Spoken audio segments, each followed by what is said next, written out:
Hi, I'm Aisha. I'm with XTV News, and we're here with Star, who've organised a refugee vigil for anyone caught up in the refugee crisis. We're about to go down to Bedford Square, where they've organised an event, and we're going to follow what happens. I'm standing here with Sam, who has spent 4 months in a refugee camp in France. Can you tell us a bit about your time there? Yeah. My time there was different from any other time I've ever spent doing anything. From the moment you first got there, nothing else existed. It was officially the least humane refugee camp in the world, and it's in the north of France, so it's not far from conveniences. What it's far from is the public eye. I texted my friend, a refugee from Dunkirk, just today and asked him what I should say. He told me say it still exists, because Calais is so famous, it gets the most attention. It's the one that people know about, and now there's all the terrible things going down with it shutting. But there are tons of other camps. They don't officially exist. The French government doesn't want them to officially exist. What would you say to students at Exeter who haven't really had the opportunity to go out to places like Dunkirk and see it for themselves? What would you say to them to do to create awareness and how they can help? I would say if you want to know what it's like, go. You realise when you get there that the only chance you have of understanding what's happening in the world is using your own eyes and using discretion over the things that you're told. So we hear a lot of words spoken about the refugee crisis, but it's difficult to know what the refugee crisis is until you've seen the humanity of it. Thank you so much. That's it from us. Thank you. I feel like going on. Those trials mount on every hand. I feel like going on.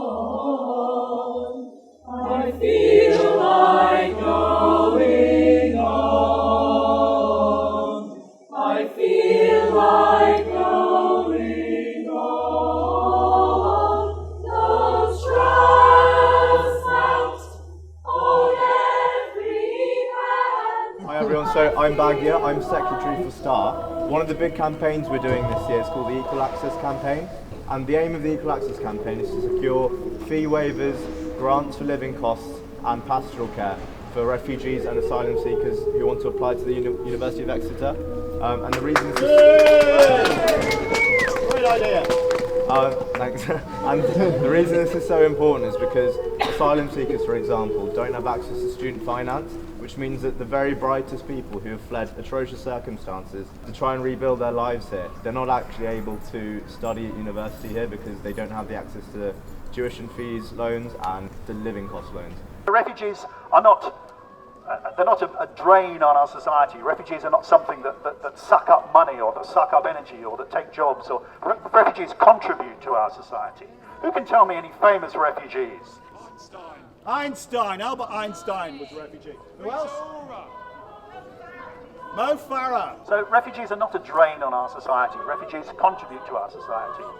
And Exeter, as I said, Exeter is a place that has welcomed refugees and continues to welcome refugees. Last year, there was a fantastic outpouring of generosity and support. On September the 10th, we had an event collecting clothes and other useful things for refugees. Who was at that event? Let me hear your voice. Fantastic. There is a fantastic amount of support in Exeter and in Devon for refugees. Do you think that our opponents could get this many people together in Exeter on a cold winter's night? No. Absolutely not. The current crisis, driven by Russian and Syrian government aggression in Syria, is the worst humanitarian crisis the world has seen since the Second World War.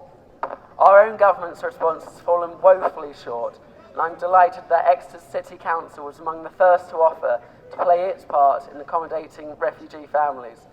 But the horrific situation in Calais is testimony to how much there still is to do. Thank you for coming this evening, and please keep up the good work. I have a poem, a spoken word poetry that I want to share with you now. And it is, home is a language you grew in your mouth that now no longer exists anywhere but inside your heart and your head.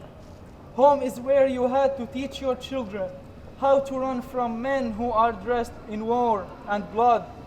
Home is now a legend, a story of where you grew up, happy and safe before. They set your entire world aflame.